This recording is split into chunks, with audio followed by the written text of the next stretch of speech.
Okay, so this will be our example for your case 1 nodal analysis. So take note that there are in your case 1, so your voltages are directly connected to the ground, like your V2, like your dependent source 5 VO and your independent source 12 volts. Okay, so this is your case 1 nodal. So in this analysis, hindi mo siya kailangan magkaroon ng supernode. Okay, so this is your case 1 nodal analysis. Okay, so our first step is to identify the ground. Since in this problem this is already the ground, so ito yan. Okay, that is already identified.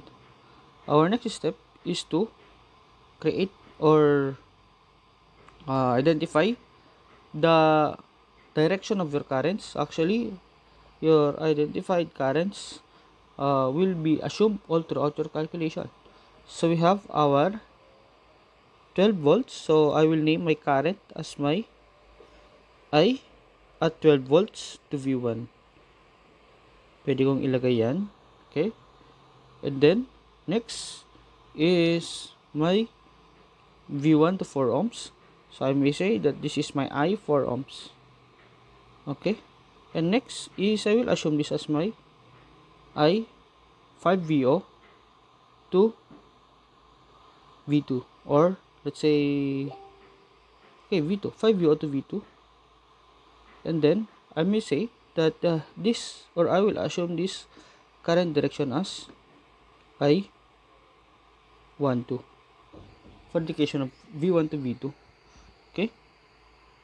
After this, after identifying your current sources or the direction of your current, let us define each current. So my I12 V1 is just equal to 12 volts minus V1, 12 volts minus V1 all over 2, or simply 12 minus V1 all over 2. Okay, huwag mo natin ilagay lahat ng unit para hindi nakakalito. Next is our definition of I12. I12 is equal to V1 minus V2 all over 8 ohm. And then next is our I4. Our I4 is simply equal to V1 all over our 4 ohms. And our I5VO I5VO V2, which is equal to, so negative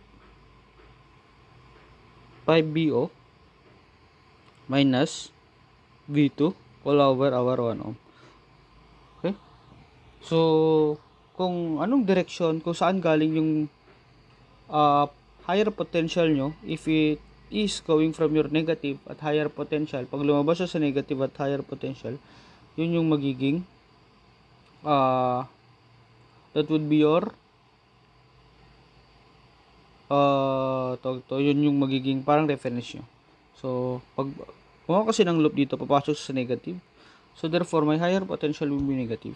Okay, negative 5 VO minus V2 all over 1 ohm. But what is our VO? Okay, what is our VO? Take note that this dependent voltage source is dependent to this voltage of your 2 ohm resistance, which is basically equal to your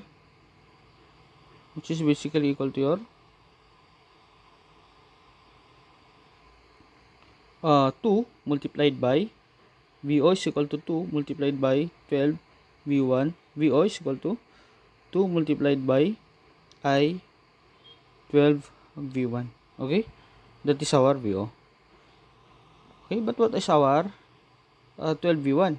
Take note that our I12 V1 is already defined, which is equal to 12 minus V1 over 2 volts, 2 ohms. So we have VO is equal to 2 multiplied by our I12 V1, which is equal to 12 minus V1 all over our 2 ohms. So cancelling out your 2 divided by 2, which is equal to 1. So therefore, I may say that it's equal to 12 minus V1. This is our VO. Okay. Substituting your VO. So in your I, 5 VO, we say that it is equal to negative 5 multiplied by 12 minus V1 minus V2, which is equal to negative 60 plus 5V1 minus V2. This is therefore your equation at I 5VO V2. Okay. That is our I 5VO V2. Okay. Let's start. If after we have defined the currents, so let's start solving for the equations. So at node 1, what are the currents entering our node? We have our I12V1. Okay, I12V1 entering yan. So I12V1 positive. Next is the current leaving the node. So we have our I12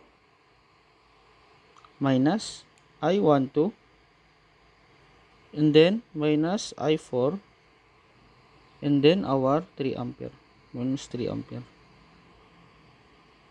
is equal to 0. Okay, that is the law of charges. Next is after having that, after identifying those currents entering and going out the node, let us substitute their corresponding equation in voltage, which is already defined. Okay, so we have 12 minus V1 all over 2. Once again, hindi kayo malilito kasi meron tayong numerical direction. Okay, yung 12V1 mo, yung direction nyo from 12 to V1. Okay, next is our I12, which is V1 minus V8 minus V1 minus V2 all over 8. And then next is our I4, which is equal to V1 over 4 minus 3 ampere equals 0. So for the manipulation of this equation, so we have 6 minus V1 over 2 minus V1 over 8 plus V2 over 8. But siya naging plus kasi negative multiplied by negative is positive. Minus V1 over 4 minus 3 equals 0. Okay, so let us compute the values of your V1 and V2. So for the manipulation of this equation, we have your V1, which is negative 1/2 plus minus our 1/8 V1 minus 1/4. So 1/8 1/4 negative multiplied by our V1 plus V2 all over 8, which is equal to 6 minus 3 is equal to 3. So plus 3, tama? Equals 0. So negative 1/2 plus 1/8 plus 1/4. So we have an equation equal to negative 7 over 8 V1 negative 7 over 8 V1 plus V2 over 8 is equal to negative 3. Okay, that is our equation number 1. So it is equal to negative 3. Equation number 1. Okay, next is our at node 2. At node 2, what will be our equation at node 2? So at node 2,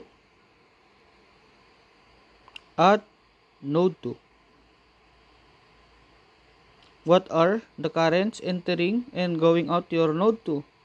So we have the currents entering your node 2 are your I12 going in yan, and then yung plus our I5 VO V2 and then plus our 3 amperes kasi entering din yan. So, hindi na natin muna ilalagay yung ampere nyo. Next is our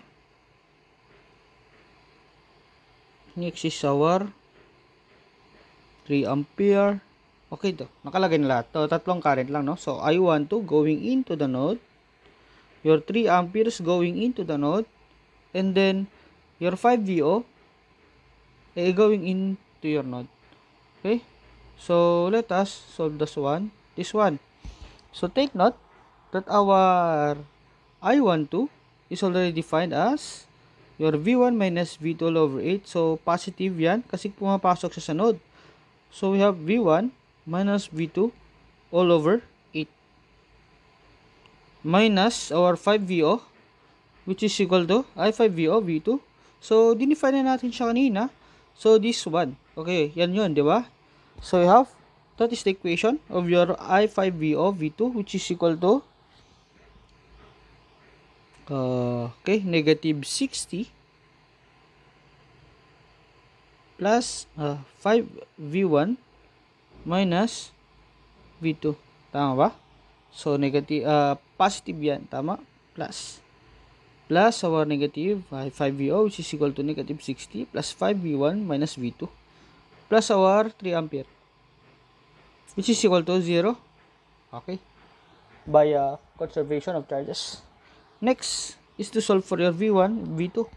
So, we have V1 over 8 minus V2 all over 8 plus our negative 60 plus 3 is equal to negative 57. Tama? Negative 57 plus our 5V1 minus V2 equals 0. Okay. So, your V1, so multiplied by 1 over 8 plus 5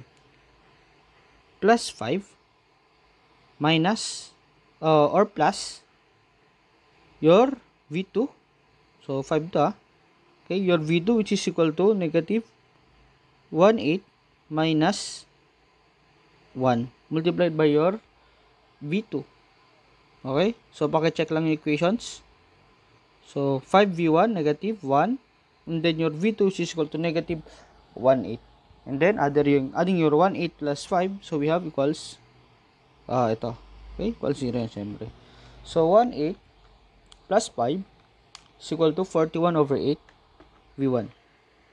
41 over 8 V1 plus negative 1/8 minus 1. Negative 1/8 minus 1. We have our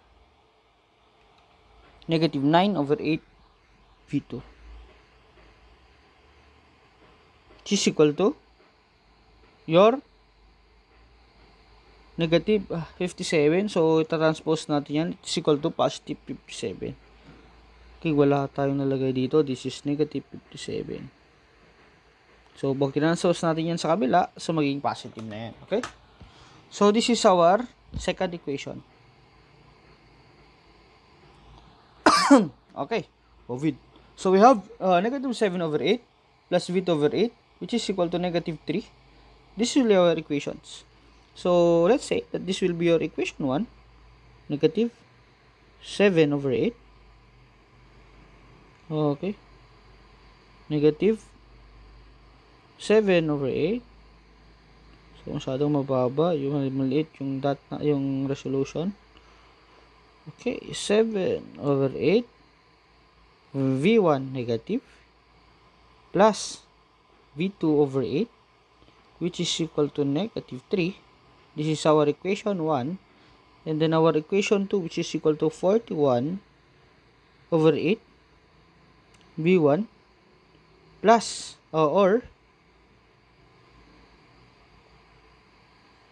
negative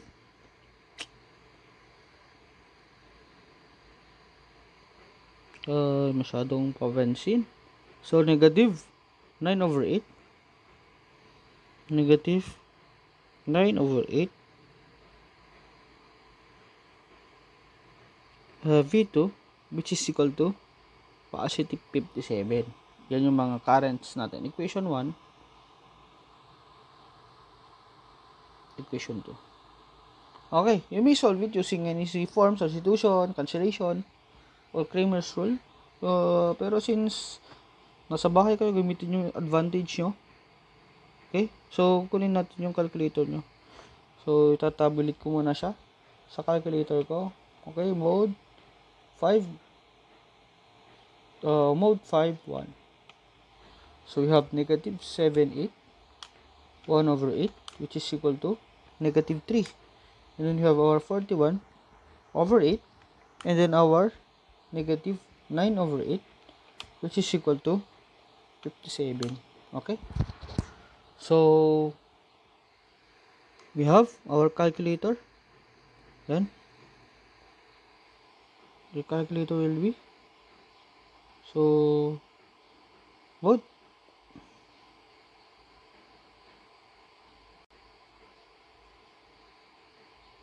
Okay, ito, 2 unknowns. So, we have our unknowns. We have negative 7 over 8 equals, next is our positive 1 over 8. So 1 over 8. Okay, and then it is equal to our negative 3. Next is that we will have our 41, positive yan, 41 over 8. So equals, and then negative 9 over 8. And then it is equal to our positive 57. Okay, the currents are your 10 point negative, the voltages are your 10.909, and then your 100.36. Those are negative. So, anong meaning ng negative? Ibig sabihin yung currents and direction mo is reverse mo lang siya para maging positive yan. Okay? So, reverse mo lang yun. Direction kasi yan, guys. Pag naging negative, ibig sabihin salungat siya sa lahat ng mga currents or naging mga direction mo sa currents mo. But, particularly, that answer is correct. Okay? Yan. So, the answers are your V1 is equal to negative 10.909 and V2 is equal to 100.36.